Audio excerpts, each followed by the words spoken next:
Welcome back. We talk about Stop and Frisk, that controversial policing program, a lot on this show. And there's a new report out that basically confirms what a lot of people thought. 9 out of 10 people stopped and frisked in 2011 under this policy were African American or Hispanic. Now, this new report shows that of the almost 700,000 stops made by the cops in that year alone, 53% of those stopped were black, 34% were Hispanic, 9% white, and 3% Asian. Compare that to the makeup of New York City that year, where you got about a quarter black, almost 30% Hispanic, 12% Asian, and more than a third white. Brooklyn's 75th precinct, which includes East New York and Cypress Hills, had the most stop and frisk, and 97% of those stops, they were, you guessed it, of black and Hispanic people. Approximately 91% of that precinct is, in fact, black and Hispanic. Now, the top reason for this, it was for suspicion of weapon possession. When I asked the cop, why did he stop me, he says, well, you look suspicious. And when I said to him, I can't believe this is happening to me, he says, well, I don't believe you. This has had to happen to you before. I have to be over 10 times since I was about 15 years old. I'm 26 now. When it actually happens to you, like, you feel nervous, you don't know what to expect. You hear the stories about people getting killed by the police, and stop and frisk is also part of that in different cases. So, I mean, the first time it ever happened, like, it was kind of surreal to me. I didn't know how to react to it. You know, they come up and they curse at you and they treat you very disrespectfully and ask you where you're going, where you're coming from, pat you down and fill your privates up and everywhere else and search my pockets. They've handcuffed me sometimes, even though I wasn't being arrested. In the first instance, they were aggressive. They rifled through my pockets. Really had nothing to do with anything because I wasn't committing any crime. I was just coming from the train station and going to my house. It's a scary environment to live in when the people who are supposed to be protecting you are your enemies, and they make it blunt every day that they are your enemies. Now, that again was from back in June. There was a silent march surrounding this issue here. We spoke to several people here who talked about their experiences. And for more on this, we're very pleased to be joined by New York City Councilman Robert Jackson. Councilman Jackson, he serves on the Black, Latino, and Asian caucus, and he represents parts of Harlem, Morningside Heights, Washington Heights, and Inwood. Councilman, nice talking to you again. How are you? I'm well, Rich. How you doing? I'm doing all right. Let me ask you, is part of this debate almost moot because you think the next mayor is going to change the policy, or do you think we still need to figure out this policy one way or the other because in some form it's going to be around? Well, it's not a moot issue. Obviously, we're hoping that the next mayor will have a more positive position on this particular matter. But as you know, and if your viewers know, that we're in court right now with a lot of other individuals, and the next date on this particular matter is March 5th down in New York City. But you're right, this report here, which was put out by NYPD, just released this past Monday, details in color all of the various stops and frisks around the city of New York by being Asian, black, Hispanic, or white. And so it's good to look at this in the whole context. And what's the bottom line? 90% of all of the people that have been stopped, questioned, and or frisked are either black, Latino, or Asian. And 9 out of 10 of them that were stopped, they received no summons whatsoever. You know, we've talked to a lot of folks who have been stopped and frisked, and you get basically the same story, which is doing nothing wrong. I'm basically presumed guilty here because of what I look like or where I live. But I'm always surprised by some of the critics of stop and frisk who still thinks the practice should be kept in part. Do you think there's a way you can use this policy but not, you know, in effect, turn off so many people in this city, especially people of color? My response to that is yes.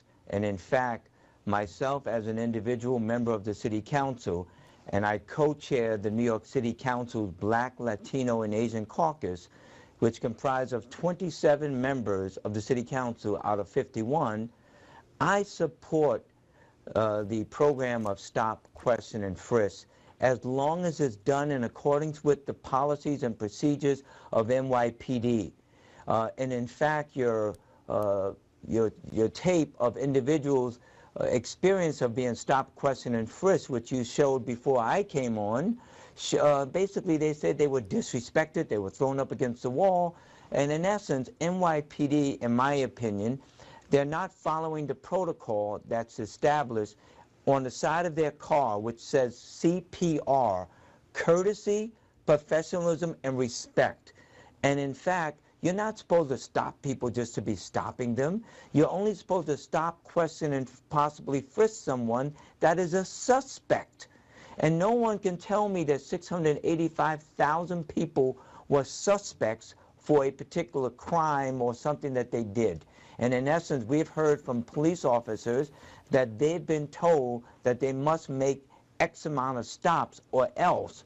What does or else mean? It means or else you're going to be hassled by your supervisor. You may be given the negative assignments as far as shifts and things like that. And most police officers are trying to do a good job, and they don't want these negative assignments, so they have to try to follow what's being told of them. We want it to be done in accordance with the rules and regulations. And Rich, let me say this to you. I had a discussion with Ray Kelly, the commissioner, at a hearing, and also subsequently with the mayor's council. And I stood up and I showed them what the policy said. The policy says if I stop and I question you, and if I see a bulge, let's say in your right pocket, I have the right under the policy to ask you or to go in that pocket to make sure that that is not a weapon.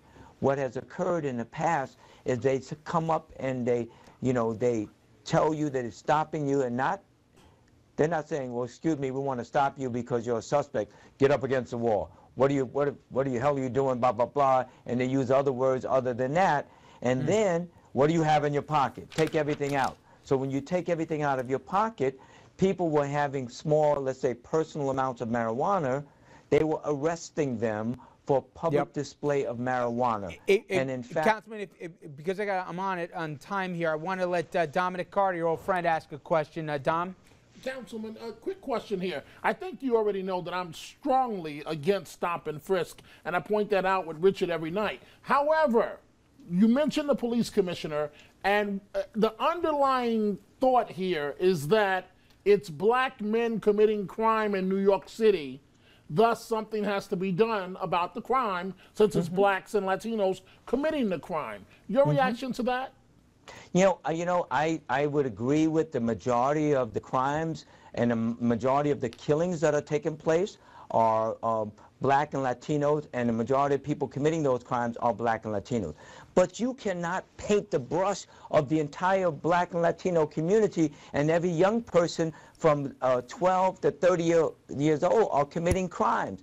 That is wrong. That's taking a racist, discriminatory approach, and that has to stop. And that's what we're complaining about. And in fact, the judge in the case cited the caucuses, the Black, Latino, and Asian caucuses, amicus brief twice in her decision in ruling a class action suit. And as you said, Councilman, you got an important court date coming up, and we'll continue to follow that. That's Councilman Jackson. As always, I appreciate a few minutes. Thank you so much. Thank you. All right. But I'll ask you. This is a program where people that support it say, look at the results, and opponents say, yeah, well, you don't live in the neighborhoods where it's happening. Do you have a sense here, because you know people at all different levels of government, one way or the other, that in a few years we're not going to be talking about this, or do you think this policy, for all of its challenges, it's here to stay?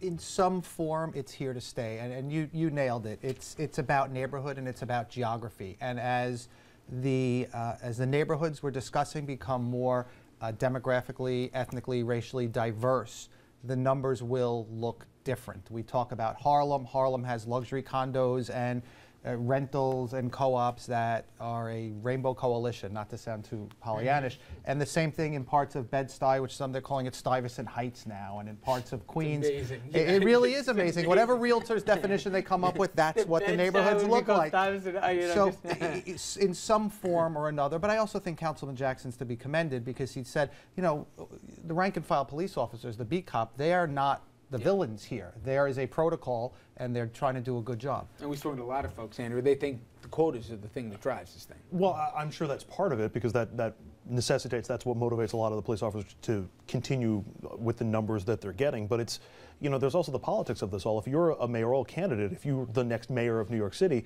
do you want to roll the dice that maybe this highly controversial tactic isn't in part responsible for lower crime rates that we've had, or lower crime numbers, just saw or the feeling of lower crime? That the arrests went down. Recent numbers came out, and the crime also went down.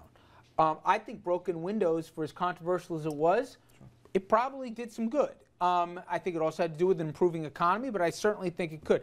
I just think the overwhelming population of New York City doesn't like this. They got some problem with it. So I think from a politics thing, I don't think you have people lining up saying, don't do anything with stop and frisk, leave it as is. I agree with you, and we've had this conversation many times. I'm just trying to put myself in the shoes of the next mayor of New York City and wondering, you know, I don't want to take the chance, because if it feels like crime is up in the city and people feel unsafe, it doesn't matter if there's one group of mayors who's mad at you. The next mayor is done with this policy. So. And the reason why, that's the bottom line.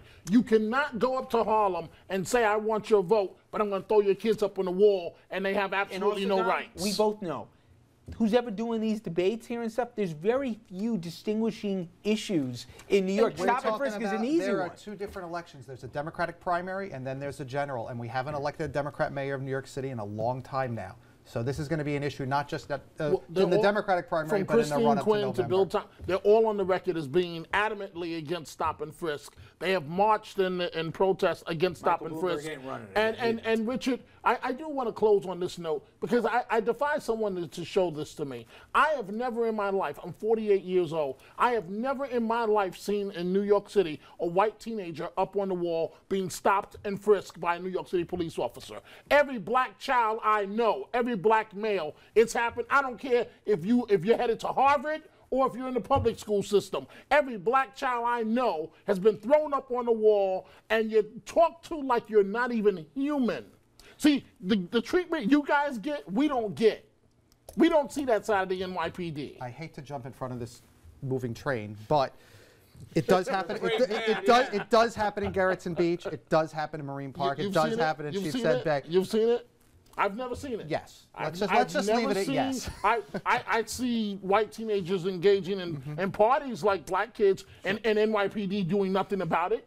Out on street corners, but I don't see them up on the wall. Dominic, there's no argument. There's no argument on the other that side, there's a difference and there's a double standard or a triple standard or a quadruple standard. The question is, are people motivated enough to demand that something be done about it, or are they okay with what they perceive as being the results of that double standard? Election, I'm with him definitively. You're not going to make it through a primary without a blood oath saying you're going to get rid of it. We'll see, though. We take a quick break here. We come back. Politics is next. Chris Christie, he smacked back at a doctor who he says said that the governor here could die in office because of his health here. He had some choice words for that comment. That and a lot more after this.